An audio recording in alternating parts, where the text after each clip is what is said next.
Hi there, I'm Dave. I'm one of this year's Go Snowmobiling Ontario promoters. Sorry for the crappy video if it's crappy, but that's just the way it is with me. I'm not very video savvy just quite yet.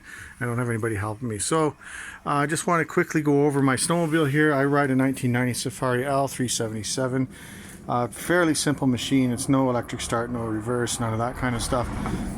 It's in pretty good shape for its age. This is my trail machine.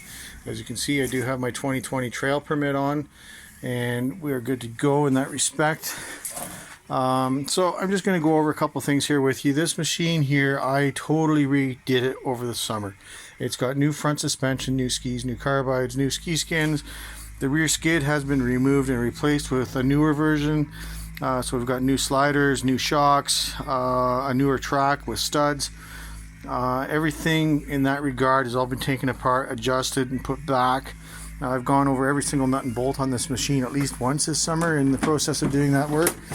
I do have mirrors on it for safety. I think mirrors are a pretty important thing. So just quickly, a couple of things you can go over here. I do have the owner's manual here. I think an owner's manual is an indispensable tool for everybody to have. Gives you just the simple things that you can do every day, every time you go out to ride. Preseason checks, all that kind of stuff. Gives you the right service intervals and things that you need to do at home or things that you have to take it to a dealer for. So number one thing here you can check. I like to keep an eye on the oil injectors. Make sure your oil injector is working. I run a 2-stroke. Some of you guys have 4-strokes, so this is totally unapplicable.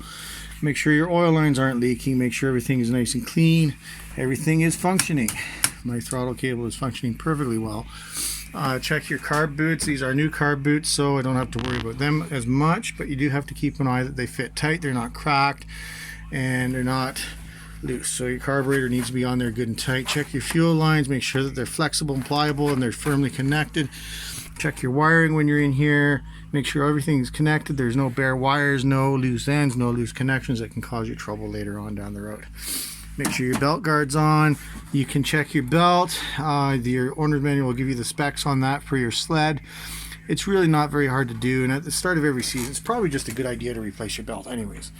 That way you know that you got a new belt. Over on this side here, this little nut here, you can remove that. There's no dipstick on these things because that's a chain case. You can just get a long piece of wire, stick down into the bottom, and then you can measure that, and you'll see in your owner's manual, it'll give you the right amount of oil that should be in your chain case, and then you can just add. And if you need to add, you might want to check your seals under there. You might have a leaky seal.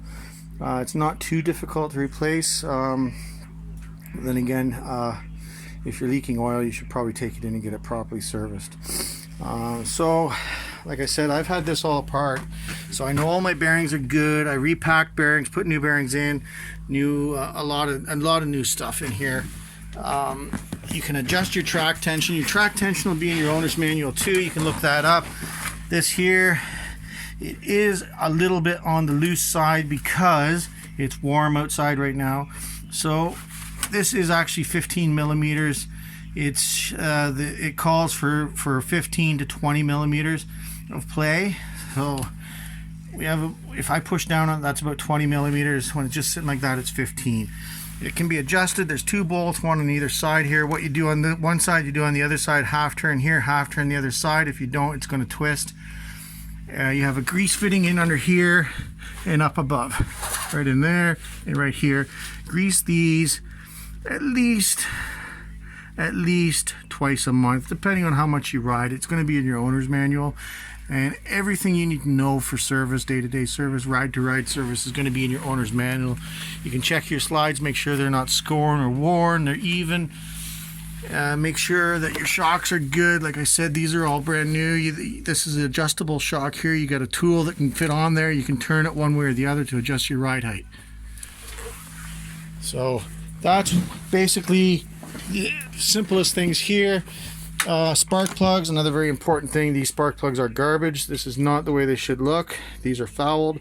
They're not going to work. Replace your spark plugs at the start of every season. Always carry a spare set with you just in case. You never know.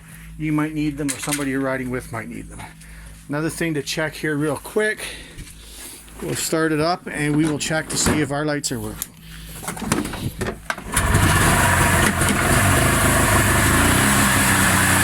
headlights working. That's brand new LED headlight. Side marker lights are working. Those side marker lights, those are aftermarket. Tail light works. Brake light works. Gauge lights are working. Kill switch works. So those are very important things to have. You need to be seen and see.